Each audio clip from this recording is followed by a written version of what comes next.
Good morning. It's time to wake up, y'all. You're listening to the Armchair Quarterback Show. We're here weekdays on CBS Radio, YouTube Live, 8 a.m. Eastern, 7 Central, 5 Pacific. The Armchair Quarterback Show, your first choice for Southern sports talk. Good morning, Mr. Justin Waller. Good morning. I don't know much, but I know one thing. I'm going to have to get me one of them fridges from the info. We'll see if I can shoot Skittles out of my ice dispenser as soon as we get off air. I'm Mac McGinn. I don't know much, but I know one thing.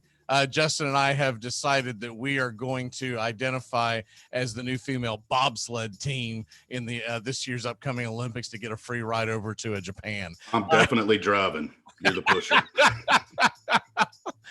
I'm banking on a lot of downhill momentum.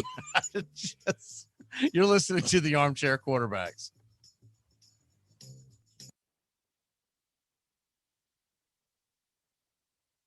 Well, stay in the relationship, right? You get married, 15 years later, you got a couple of kids, you got a little gut going, right? She starts in on you with that whole laundry list of stuff you got to do because you're married. Susie has ballet practice. It gets over it too. Make sure you're there too. You were there too the other day, and she's very upset. No, you were. I actually documented the record on my Facebook page, and you want to give her an uppercut. No, it's a natural thought. But you don't. You never lead with an uppercut. You set it up with a jab. You get inside. You come right up through the cleavage. You rock that head back. You send it right across the linoleum. Take that dirty pistol out. You lay it next to him. Wipe off the door handle. No, you don't do that. No, you don't. You never hit a woman. You should never hit a woman. You're going to get caught. You're going to go to jail. You're going to get raped. It's off. You don't do that, right? Armchair. Community Access Channel. He's the armchair quarterback. He's full of beer and he's full of snacks. The all-American man with a cool one in his head. Hey, howdy, hi. Top of the morning to you. Welcome to the Armchair Quarterback Radio Show. Mac McGee and Justin Waller. Justin, how the hell are you, sir? I'm doing great, Mac.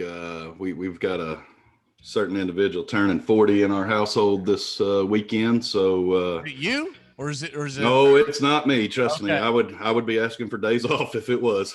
So okay. So by process of elimination, happy birthday to the missus. That's right. It's officially Monday, but I think we'll be celebrating hard this weekend. We've got family in town and got a long lineup. This will be her planned. second year at 39. This is.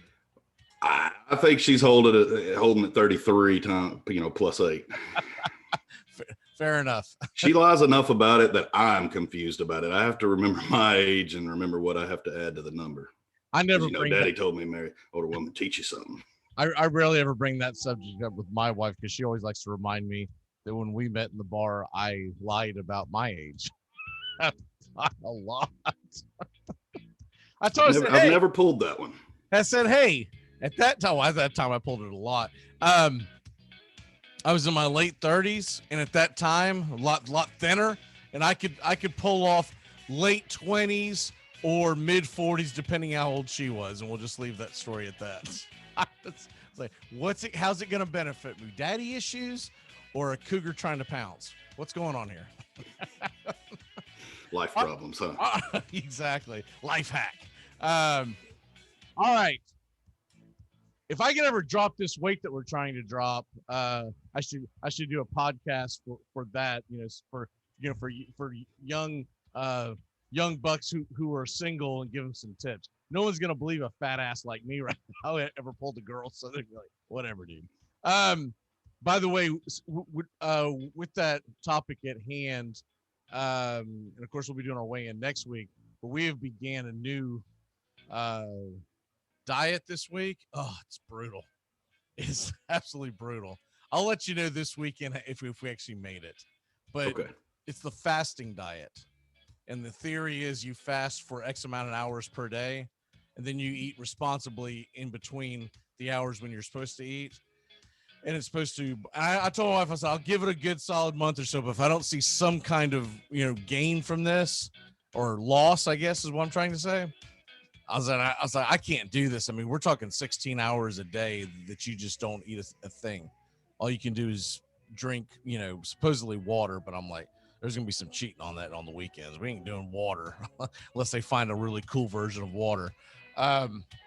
Anyways, I'll let you know how that goes because it's the first weekend we'll go into it. It's all fun and games. You can do it during the week when you're working. You're trying to be. It's a little harder for me because I'm at home, right? So I'm working from home. So it's like, how the hell do I, stay away from all the nums in the fridge? That was kind of why I picked that TikTok because I'm like, dude, that's me every day now.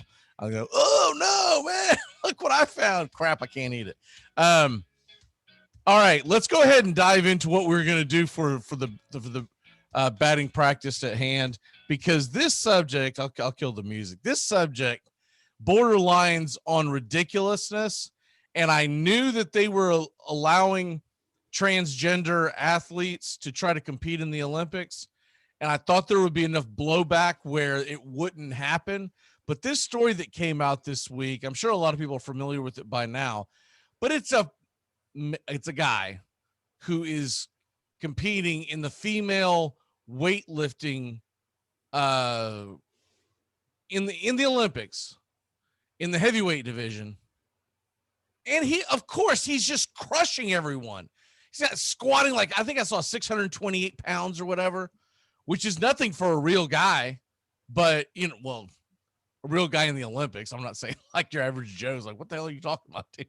I'm about to say, hey, hold up, man. Pump them brakes. I don't know if I'm power cleaning 285 right now. No, I'm talking about your average Olympic athlete. He's not doing anything that's out of the ordinary for a male, but for a female, they just can't compete. So it's a New Zealand athlete, and they're actually going to let this person compete. And I think the whole thing is asinine. And I find this interesting. A couple of nights ago on Gutfeld, if you've never watched that, Justin, I think you'd really enjoy it. It's a late night talk show on Fox that Greg Gutfeld does, and he brings in different people. It's a new panel every night, but it's really just more for fun. It's not like crazy politics, right? But he had Caitlyn Jenner on, and she was against it. And she said, look, they were testing for this kind of stuff in the 60s, and in the 70s when I was competing, they would, and I do remember this one as a kid. I just kind of forgot about it, but they used to test the female athletes over in the Eastern Bloc to make sure that they weren't taking hormones to, basically steroids. They always called it hormones back then, but it's steroids, to make sure that they weren't cheating. And now they're just allowing it. So what say you? Because what's the difference between Home Skillet saying I'm identifying, and I don't know if the transgender person, as I didn't see it in the article, maybe you did, on whether or not this person's actually post-op or not, or if they're just identifying. But what's the difference between that and someone getting jacked up on steroids? Because to me, it's the same thing. Yeah, I mean, absolutely. Absolutely. It's, oh man, I guess the best way to put it, that's a lot more gray area than I'm prepared to dive in. And you know me as a gray area person, but honestly, I think that if you're going to identify as a female bodybuilder, can you at least shave your armpits? Wait till you see the pictures of this person. I didn't put it up today because I thought about it. I was like, I think I'm just going to get grossed out having to look at it. It's got all hairy pits and everything. I was like, it's not even trying to look like a female. I think the biggest thing will be the testing. We have seen, I was watching some of the track and field trials last night, channel surfing, waiting for this god awful weather delay. And then I fell asleep. So I have no idea how much of the game I missed. I'll catch it this morning, but Texas, Virginia weather delay put me in a wormhole of Olympic sports last night. But I saw that, one of the track stars that is doing the same thing has actually been barred from the competition because it came back tested too high for testosterone. So good. I just have to put faith in the testing that whatever limit they have set, that I guess they put this in a parameter that's safe, that a female competitor cannot have higher than a certain number. And if you level the field like that, then I guess maybe I could be okay with it, or at least considering that there's a level playing field. If you're going to allow this to happen and have this bridge over in between the two categories or genders of the sports that are in the Olympics, then I think you need to keep it fair inside the parameters of what could realistically be obtained by a natural woman. And if you're within those limits, then I guess you could see it. But to your point, if you come in and you're just dominating and you're not testing and making sure you're in those limits, then absolutely, it's cheating. It's just a different form of it. Do this, because we've had men's Olympics and women's Olympics forever, right? You gonna start a third category? Start a third category: men's, women's, and whatever the hell, Yeah.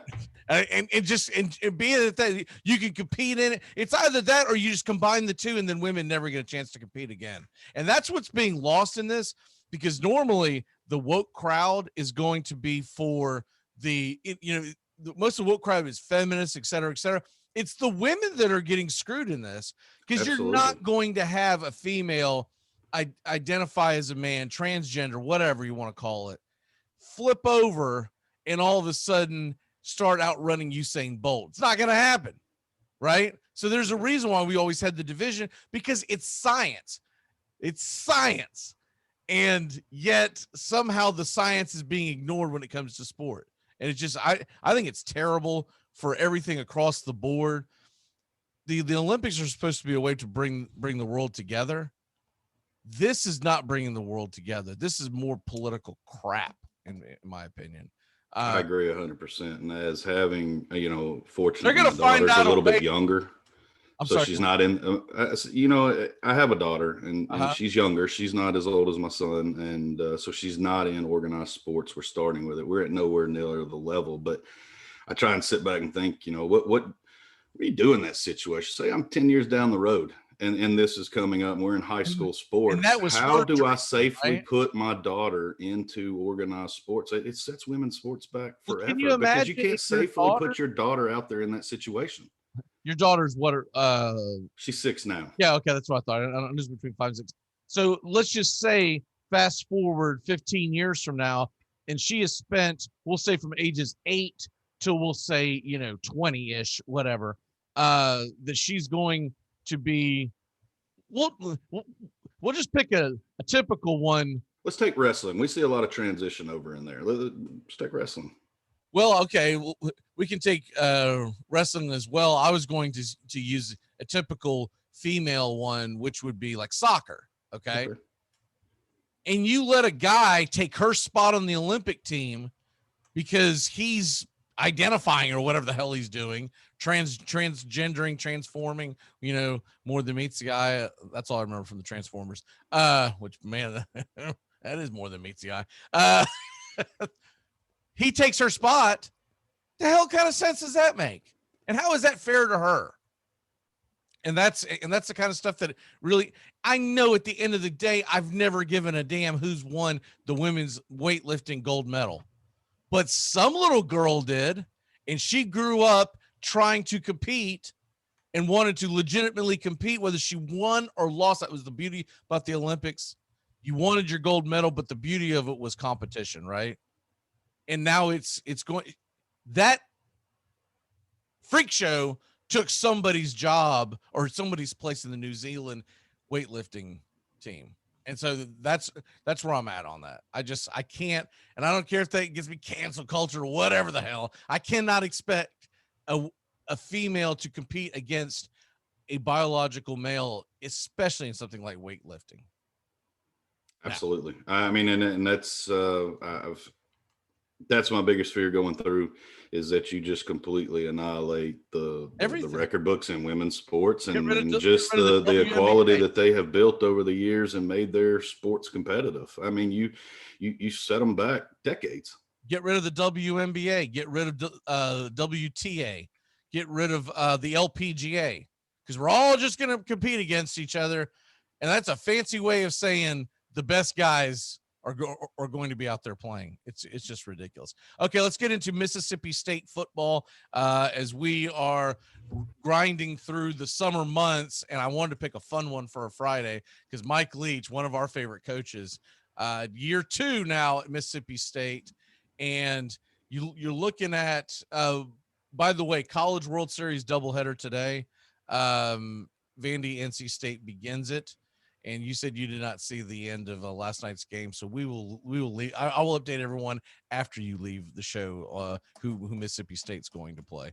Yeah, I fell asleep before the game even. Fair enough. I think the first pitch got thrown. And I'm glad you said something because it was coming up on the sports update. And so I didn't want to. So we will skip that part and I'll update you on the other side of the hour, y'all. Mississippi State football, though. And obviously Mississippi State baseball is doing really well, but Mississippi State football, Leach and company. What are you seeing from them in year number 2? Well, I expect to see that. I don't know. The last image we have of Mississippi State after that bowl game brawl was not a good look. So I look back at what this offensive built for, it was a rocky season last year. They went 4-7 when you include that bowl. They started to show signs that offense was moving upwards, and they returned most of their offensive line. They've got Costello coming back. I think the air raid offense will get going, and we showed that the defense down the stretch could actually play some decent defense last season. I don't think they're going to be the power of the West, but I think they will be improved, and I think they can become bowl eligible. Their schedule allows it, and I think it'll be a good season. My only question is, what did they do in the offseason to change the dynamic in that locker room? Because you can't have that sort of response or leeches after the game. I don't remember the exact comment, but I remember we talked about it at length a couple of days after that big brawl, where we're like, your reaction just can't be, oh, well, that's just part of the game. I mean, he just kind of laughed it off and went there. And I mean, you got to have some real leadership in that locker room. Somebody's got to yank them boys around, but hey, we don't act like that here in this program. And so that being said, if you don't fix that in the off season, then there's nothing you built in between the lines that will overcome that action, because you've lost that locker room. They have got to figure out that and eliminate those characters in the locker room that can't, fall in line with the way the program needs to run. Yeah, I'd actually kind of forgotten about the brawl, but that was an embarrassment, and Leach has to take ownership of that. And then as far as the quarterback situation, it looks like Will Rogers is going to be the starter this year. I'm looking at it right now. Sophomore Costello, did he leave? Because he's not even on the he got hurt and Rogers took his job. Right, but is he with the program anymore? Because I don't see him anywhere. I don't see anyways, I'm trying to find out. Maybe he was a senior. I don't know. He's nowhere on the Mississippi State depth chart. It's Rogers, Abram, Chance, who's a senior, and Greek, who's a freshman.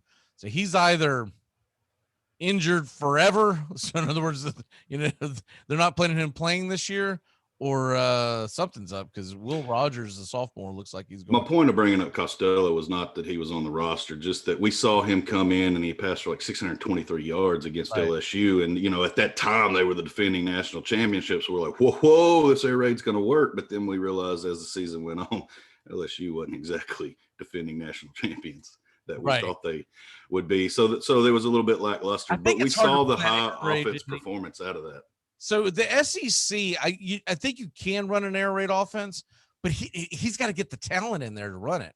And I think that's going to be his biggest obstacle. Is Mississippi State is not – look, there's a reason why their last coach left to go to the University of Florida, because they have so much restrictions on how much money that they can generate and bring in.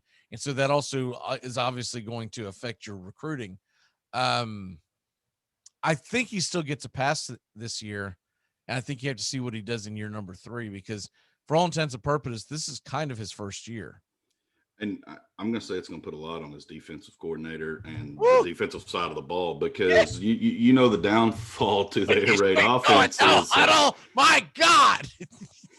I feel like this is a University of North Texas. I just watched Necessary Roughness. You're going down a huddle. All it's doing is get us faster to the punting unit. That's all we're doing. He said, you're going to play both ways? Yes, we're going to play a lot of defense. That is the Mississippi State strategy this year. I don't know that they've got, it's like you said, they have to have the pieces to where you can consistently move the chains in that offense. You cannot have the abrupt 3 and outs that sometimes the air raid takes, and it's usually in the start of the games while it's figuring out matchups and where they can have their disadvantages and in-game adjustments, for lack of a better word. You can't stall out with these programs when you're in the West of LSU. I mean, I'll even throw Ole Miss in it, Alabama. You can't give them the first quarter for you to figure your stuff out. Your defense will be spread thin and already gassed by the second quarter. Yeah, it'll be interesting to see how they go through this, how they navigate through this year. Now, real quick, just looking at their schedule, I'm gonna rattle it off and then just give me your prediction. They got Virginia Tech and NC State at home to start it off, at Memphis, and then they get into the SEC schedule. So they get LSU, at Texas A&M, Alabama. So both of those are at home, at Vandy, at home against Kentucky, at Arkansas, at Auburn, at home against Tennessee State, and at home against Ole Miss. The positive side, their most difficult games are all at home. Okay. But unless you're going to get another roster to help you play those teams, that's going to be an issue. So where do you have the Mississippi State Bulldogs all in all this season? Initially, I had them at 5-7, but I can realistically be talking the possibility of 6-6. This offense gels and they have some sort of solid defense. I mean, it doesn't have to be elite shutout, but they can actually stay in some ball games, have a couple stops, and not just let the offense get bleed out to where they're chasing. I think they can sneak a 6th win in somewhere. It's going to take an upset. In my head, it's between Ole Miss, Kentucky, and Arkansas. They're going to have to get some big SEC wins and probably have to win that series or season finale in the Egg Bowl against Ole Miss. I think it comes down to that for bowl eligibility. Yeah, because TSU's the game that right there before it with Eddie George and the regime that he has built up there. Don't laugh off that November 20th. I know Cowbell fans will probably look right past that and put that as a W, but I expect big things of that program and some of the names and talent he's brought into that roster here locally. So that's going to be a good game, and I guarantee you that's probably one of the biggest on the TSU schedule this year. So it's going to be one that Eddie and Coach Fisher have circled, and they know that that's an important game for their program. So don't walk past that game, Mississippi State. I'm in agreement. I think they go 6-6 mainly because their out of conference schedule is pretty easy. But they're going to have to win these games against like Louisiana Tech and Memphis. And of course, what you're talking about with Tennessee State, I don't know if I buy into the fact that they're going to upset them this year, but I do believe Eddie George will build something. But Memphis, we all know that is a really, really difficult team to gauge, and the game's in Memphis.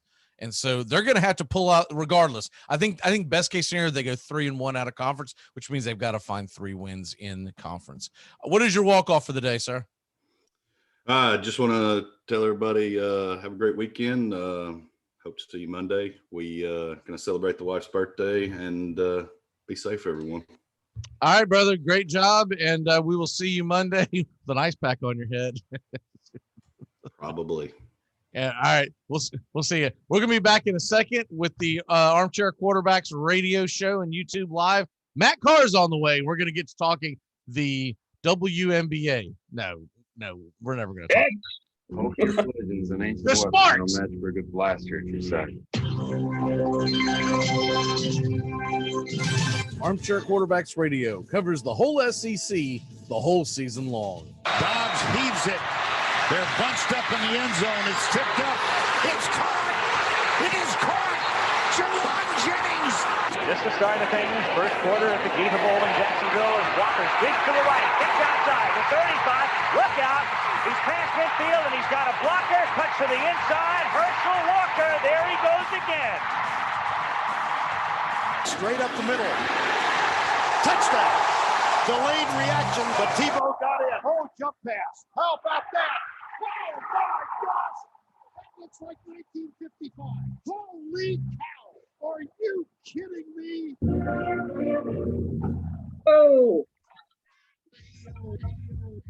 This year, choose a yogurt that's right for you. With 2 grams of sugar per 5.3-ounce serving, Too Good Greek yogurt is too good to be true. So Delicious dairy-free yogurt and Silk yogurt alternatives are delicious plant-based swaps you can enjoy by the spoon or add to recipes. Oikos Triple Zero yogurt and Light and Fit yogurt are tasty, non-fat yogurt options. So many flavors, varieties, and possibilities. Elevate any recipe and your everyday with yogurt. Shop at Target. I'm Amy Lawrence, and I'm up late, always, after hours, hanging out with you on CBS Sports Radio. Check it out, 2 a.m. Eastern, 11 p.m. Pacific.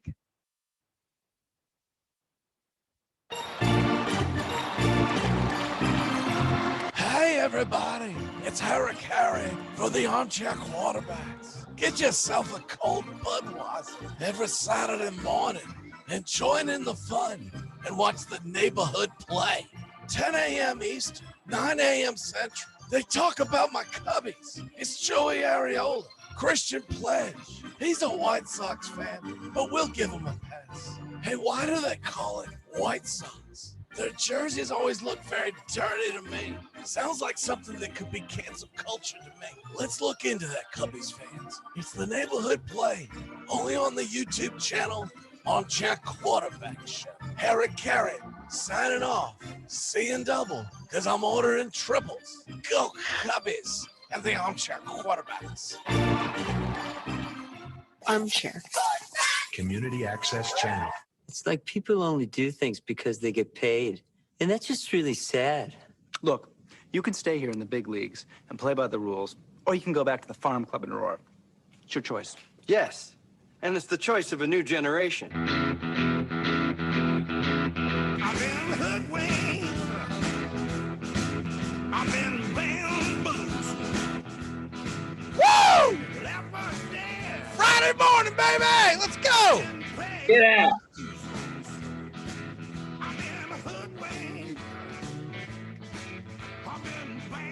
Having a hell of a time keeping this thing on my head.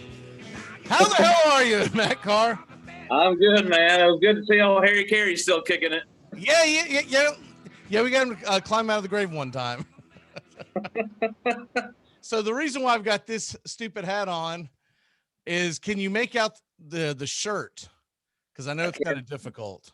No, but it looks very Del Boca Vista. Yeah. It's I'm gonna have to put this on because this damn headset's gonna keep falling off. It's The Office. It's a Cabana shirt. And so I was doing like my best Stanley Hudson impression. Gotcha. Yeah, that's what he was. I didn't have the best damn sunglasses for, but I was doing my best Stanley Hudson because I was like, man, that hat is a lot like Stanley Hudson, the one he wears down there when he goes to Florida. So right, I forgot. Yeah, when they went down there for Sabre or whatever. Right, Sabre. Sabre. Man. So it's got like, I'll just have to shoot you a picture, but it's all of them playing basketball. Halpert and all of them playing. Okay. Wife found it. That's two Stanley Hudson Fridays in a row for you. I know it, man. Well, I think they're all playing basketball. I think that's the theme of this shirt. I haven't really looked at it. I know Halbert's dribbling the ball, so but it's all of them she found it at that same website, and it's a comfortable shirt. I just don't want to know what we paid for it. I really would like to stay in the dark on that one because I'm sure they're raking you over the coals. Anything The Office. Okay, let's go ahead and dive in. First of all, real quick on the scoreboard update, as we were trying to keep the score away from Justin because he has not seen the score, but the Mississippi State Bulldogs are set to play the Texas Longhorns today at 7:00 Eastern. They knock out Virginia last night. I know that game went late at the night. I did not stay up for it. I was like, I wanted to check the score about 9:30. It was in the first inning, so I don't know what had happened, but right. It was not me staying up. See, what had happened was I fell asleep. I tried to make it to the end of the NBA game, and I faded off somewhere when it was essentially in hand. I think it was like 5-6 minutes left in the game. I started, tapping out at that point. But it was pretty bad. It was a pretty bad game. Yeah, it was. What they had to respond like that. But last night's game, just so everyone knows, Texas wins 6-2. And how they got there, I have no idea because I went to bed. What the hell am I standing up for Texas, Virginia baseball till? I'm sure that thing went on till 1 o'clock in the morning. Sure. So today, what you have, the more important thing is the semifinals are set, and you've got Vanderbilt playing NC State at 2, Texas playing Mississippi State at 7. Both Vanderbilt and Texas need wins to stay alive. NC State and Mississippi State are playing with house money. If Vandy wins or Texas wins or both, they will play tomorrow at some point. And I would say if there's one game, I wish that Vandy game was a night game, man. It's kind of think it's on midday here. I mean, that's a really good reason to go to lunch for 3 hours. If you only get like an hour lunch break, I would see your time. I would try to go to lunch around 3:30 in the afternoon. That's probably about the time it'll be hit the 8th inning. Right. You can just say that you're trying the same fasting diet that me and my wife started on Monday. Oh, that's I'll go back and be like, I think that fish turned at lunch. Yeah, it's brutal. So the theory behind this is that you eat dinner by, we'll say 7, 8 o'clock at night, whenever your typical time is, and then you wait at least 16 hours before you eat again. So you go to bed. So like last night, I think the last thing I ate was around 8 p.m. I'm trying to get it a little earlier, but man, I'll tell you what, I did 7 p.m. the day before, and that was that. I mean, I was ready to freaking rip my arms off and throw them up against the wall. I was like, I don't know if I can go as late. I think my happy place might end up being 7:30, but last night was 8, so I won't eat again till noon today. Now you can have coffee and water, but that's about it, right? That's what my mom's doing. She can't eat till 12, and then she cuts it off at 8. So that's her little thing. So if you're gonna do this like hardcore, not parkour, but hardcore, parkour, you're supposed to do in 5 hours. But I can't do that. You're gonna tell me I'm gonna like eat at noon and eat at 5, and then we'll see you. I was like, and I'm trying to exercise. Yeah, okay. And you're gonna have me talking in the beginning. See, I feel like that's good for someone who's just got nothing going on in the mornings and you just sleep in or something, or you go crawl into your desk or whatever. But I've got to be on, man. The lights are on it. You know, I got to be talking, and I can't just be sitting there going. I already are on the fringe of cancel culture every show as it is. I don't need to be going in here, you know, angry. Yeah, angry. I'll say some really mean things to some people. Why did I get cancel culture? I didn't say anything racist or sexist, did I? No, dude, you're just an ass, man. You're just mean. But the Vanderbilt game, I think Vanderbilt's in a great position right now. They got Rocker going. I would assume he's going game today. I believe he's going today, and so that's where I think it ends. Rocker is extremely overrated. If they can get it to lighter, I think you're okay. But look, Rocker's I've watched him play a handful of games this year, and he's got the talent, but he's really raw. He's not as polished of a pitcher as Leiter, and I think NC State's going to be able to put some runs on the board. Now, if I'm wrong and they get to Leiter, I would think Vandy's got a decent shot. But if they do get there, man, is that pitching staff going to be a mess to get to game number 1? Yeah. Neither one of those guys will be available for game 1. Right, but it's a double elimination, so if you can get past game 1, you still have them 2 and 3. So, but off of short rest, right? Because you're talking about Rocker would be pitching Friday and Tuesday, and Leiter would be pitching Saturday and Wednesday. You can't expect them to go deep, and I don't care how much the Vandy coach is known for like throwing these guys till their arm falls off. Those guys are going to get drafted high, and there's going to be parents, there's going to be agents involved saying, hey, dude, he pitches tonight. He doesn't throw more than 70 pitches. Right. So if Vandy's going to win the World Series, I'm telling you right now that they're going to have to score a lot of runs, and that bullpen's going to have to be a little better than it has been. But a team that was basically gifted to be able to be in this position as it is, I'm not feeling it. I really think we're going to get NC State and Mississippi State, which will be all time who gives a damn championship series. I know you said the polish, and I think Leiter is better as well. But if you look at the year, I mean, the number 1 and 3 strikeout people are Leiter and Rocker, so they're right there. I mean, the top 2 pitchers in the game itself. So I think he does strike out pitchers, but I'm telling you, he gets very erratic.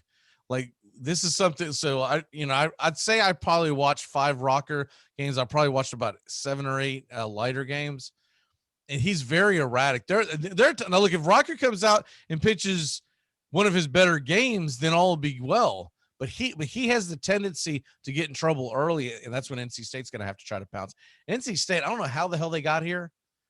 They're a good team, but they're not elite. And they are the ultimate Cinderella team, but especially having to play Vanderbilt at this point. But it's funny that I keep seeing like the rankings change. So they obviously had a poll come out this week. Like, who the hell has a damn poll in the middle of the College World Series? Like, literally, Vanderbilt has literally Vanderbilt has fallen since the playoffs started. They've fallen like 4 spots. Okay. If you say so, But I think Vanderbilt's in a great position. Like you said, it's going to be short rest. And I mean, it's a very good point about the agent stuff because Rocker's in his 3rd year, Leiter's in his 2nd year, or is he a freshman? They're both going. Are they? Okay. I want to say Leiter. See, so you've got the 3-year rule, right? So Leiter, I believe, is a sophomore. But I think that's a lot. I think that's got to do with COVID or whatever. Anyways, he's technically 3 years removed. Okay. All right. I'm pretty sure that Rocker is too, because I think. Oh yeah, I know Rocker is. Yeah, because he was there when they won it 2 years ago. Okay, so there you go. So Leiter and Rocker, they should be both in the playoffs. I mean, sorry, in this year's draft. Okay. But anyways, see you, man. Let's go ahead and talk about your boy that was hired. Sudoku is taking over the Boston Celtics, not to be confused with Sudoku.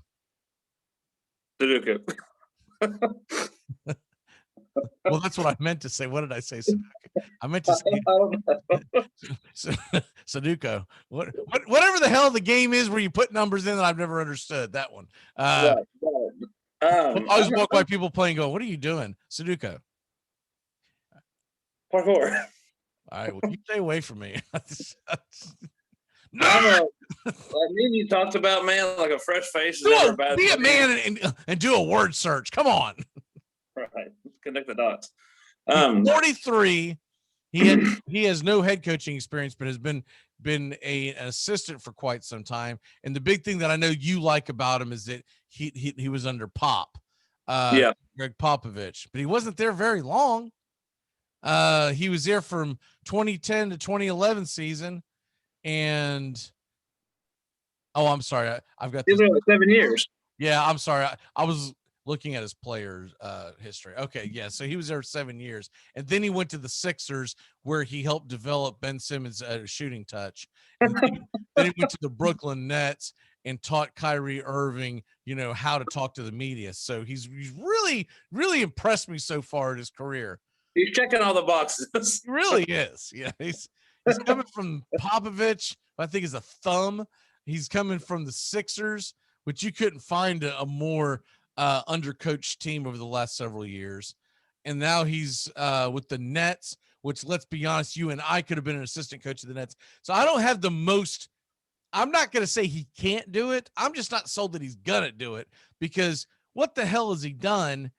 And where has he been where they've been that good? When you're an assistant, and especially when he first came on as a coach, as assistant with the Spurs in 2012, he had just quit playing basketball. So that means that he was a pissant, right? He was just, he was in charge of making sure that the towels were dry or whatever, right?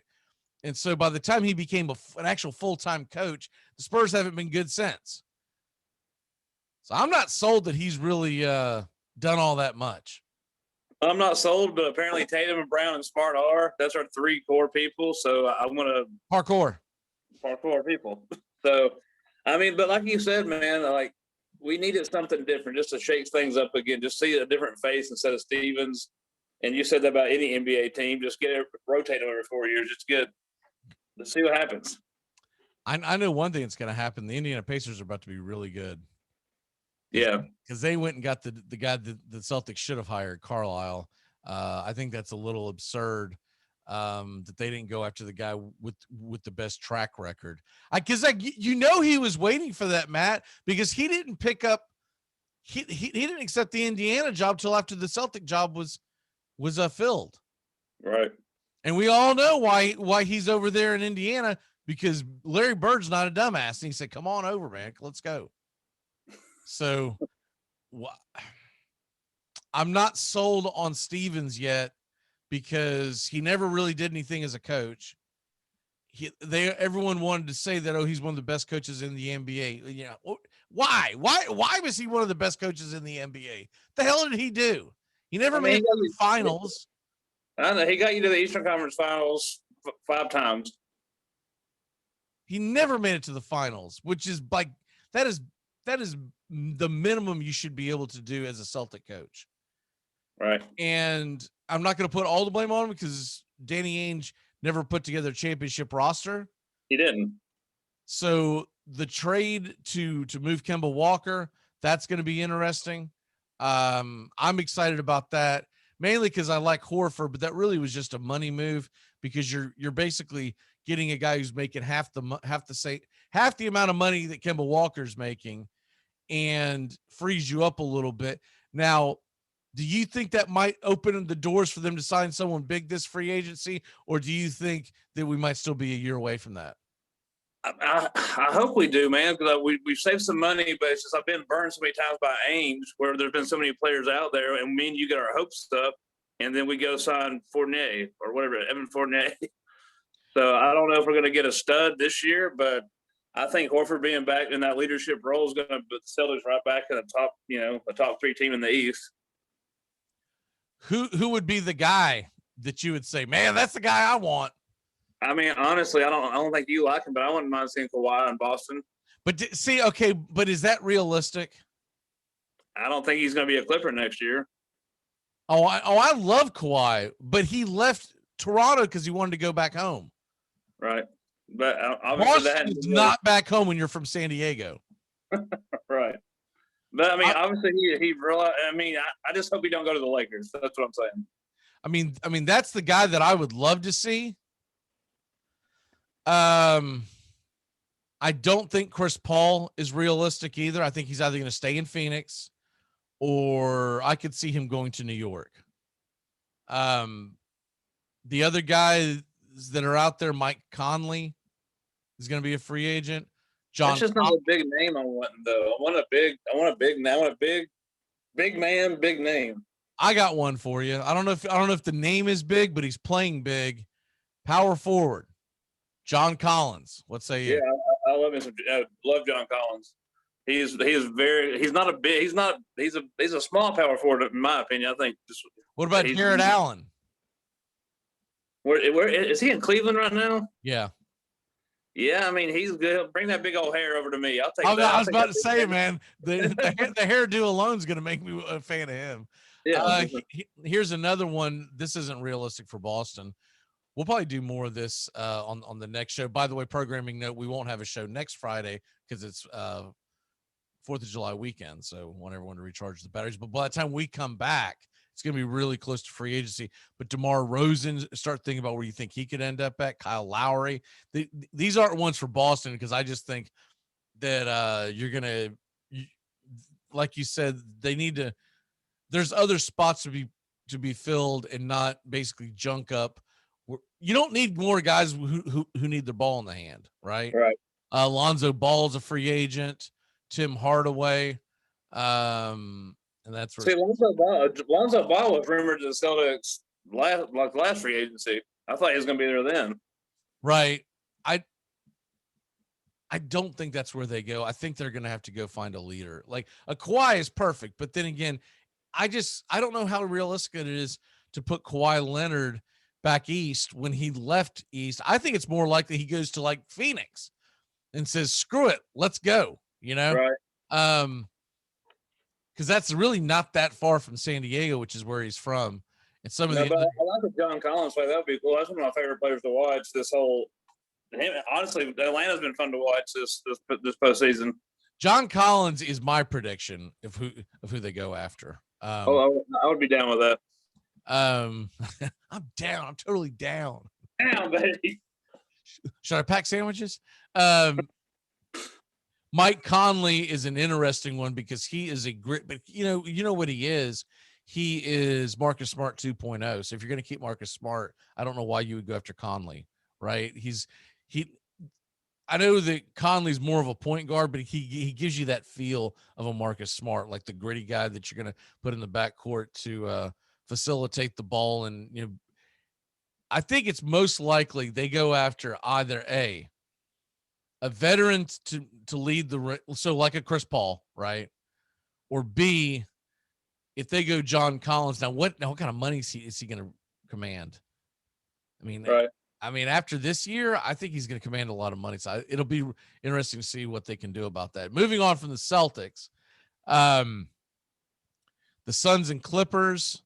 So that series for people that missed that game last night, real quick, hit you with the scoreboard, because tonight you've got the big game in the Eastern Conference Finals where the Hawks have a 1-0. But last night, Clippers get the win they need. They're down 2-1. It's 106-92. Paul George 27 points.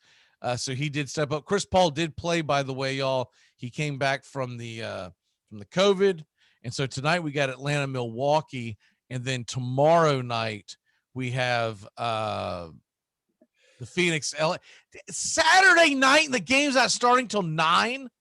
The hell are they doing? They're making you drink. What an idiots! What a bunch of idiots! 9:00 Eastern. They act like people are working in Los Angeles, number one, and they act like they would be working at 6:00 Pacific time. It's a Saturday. Oh, they cannot get out of their own way, the NBA. Idiots. 9:00. I'll be watching and I'll be staying up. That's ESPN, isn't it? That's the ESPN, because ESPN did the game last night, right? So they got the Western Conference. Right. How can the worldwide leader in sports be so clueless about when to start a game? 9:00. ESPN is terrible. They're idiots. TNT's dumb enough to go in 8:30 tonight. I'm going to be honest with you. I may not make it to the end of that game. I actually want to get a decent night's sleep for once, and I'm not staying up till freaking midnight watching basketball. Now, I guess this will be closer to 11, so I might stay up for it. And you can't snack. Yeah, exactly. But 9:00. You look like a good 5:00 game. Well, it's Saturday. Why am I waiting around till 9:00 to watch your stupid sport? It's so dumb. Does Kirk Herbstreit and the gang kick off Clemson versus Georgia at 9:00 Eastern? Hell no, because they know no one's going to stay up and watch the end of it. They moved Monday Night Football from 9:00 Eastern years ago to now what it kicks off at 8:15? Right. Why? Because no one was watching the last quarter. How the hell can the NFL, college football, even baseball to a degree, figure it out? And basketball, look, we know hockey's clueless, but basketball, get it together. Idiots. Just want to rip off everything, walk off stage. Just, you need a Snickers. By the way, for people that missed it last night, Montreal did beat Vegas 3-2. I missed that last night. Why? Because it didn't end till 1:00 in the freaking morning, Canada. which was being played in Montreal, which, by the way, is in the same time zone as New York City. Idiots. But anyways, tonight, Game 7, Isles and Tampa. And I don't have the time in front of me for some reason. USA Today must have went to bed. They didn't update, but I think it's 8:00 Eastern. I'm on the wrong side. I'll tell you what. So from time to time, I go back. It's 8 Eastern. Okay, I go back and forth between ESPN and USA Today's site. I like USA Today's because there's not as many ads popping up and junking up your screen. But USA Today, dude, they just fall asleep at the wheel constantly. And like you don't know who the probables are for like the day of the game. You don't know. You're talking about baseball, basketball will go like maybe 2. They don't even have a game for tonight. Some dumbass who was in charge of this obviously doesn't work on the weekends. It took an early break because you knew by Wednesday night there was a Friday night game. What the hell are you doing? I have a good mind. Just call USA Today. Just give me the damn controls, dude. I'll do it for you. Pay me something. I'll do it. This is stupid. Incompetence. That's how the last guy got hired. Probably. And that guy retired and forgot to tell everybody. It's like, no one's watching hockey. We'll just, we'll see you next fall. Okay, let's go ahead and turn back time. Get the hell on out of here before I freaking have a stroke. 9:00 on a Saturday. It's the only game. If it was a doubleheader, I could almost understand it. I'd still say it's too late to start all year long. 8:30 is their first tip for their national game of the week on Saturdays. On the same network, Disney, right? They're going to push it to 9:00. Stupid. Well, our viewership is up from last year. Your viewership would be up if 3 people watched it from last year. What the hell are you talking about? Here we go. Now, don't just sit there. React. How is this not pissing you off? Because I like late games. I love staying up. That's my free time. We can't all be alcoholics. We can and we will. All right.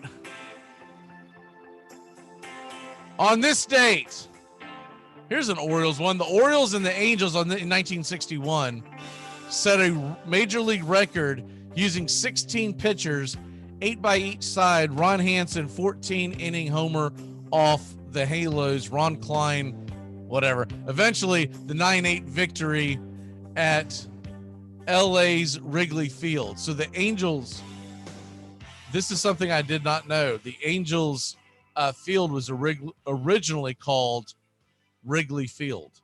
So there were 2 Wrigley Fields going on in the world of baseball at the same time. I didn't know that.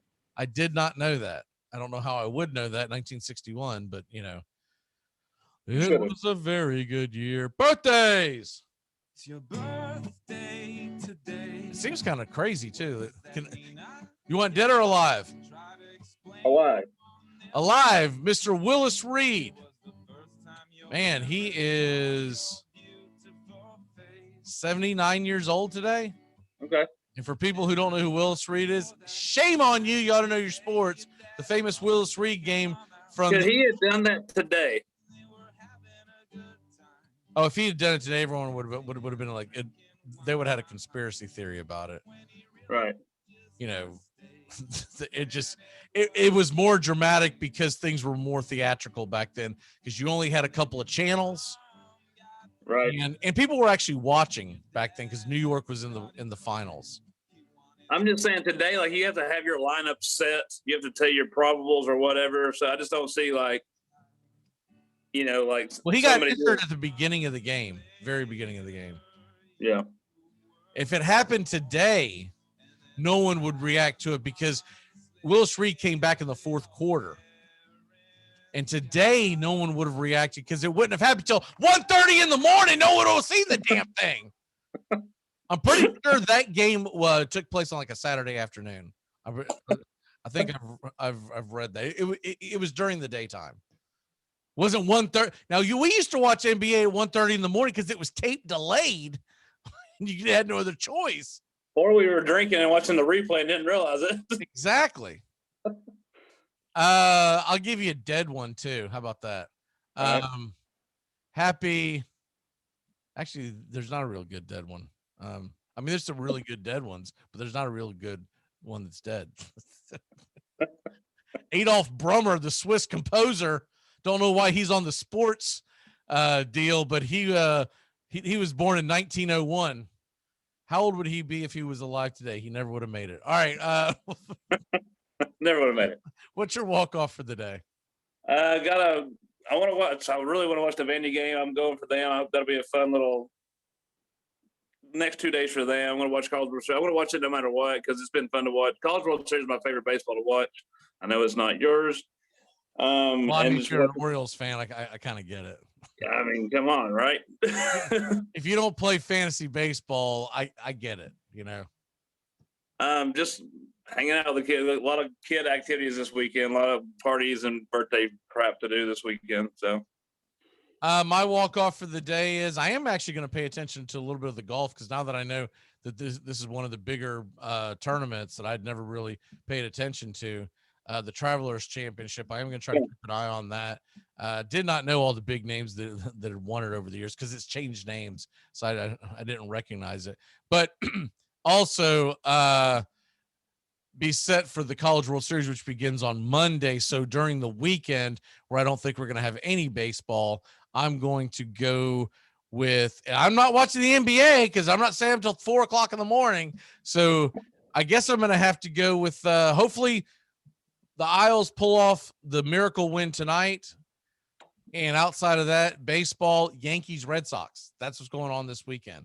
Braves, Reds is going to be really entertaining because both teams starting pitching is all on the IL. It's going to be a high scoring weekend. But Yankees, Red Sox, how do you not get into that?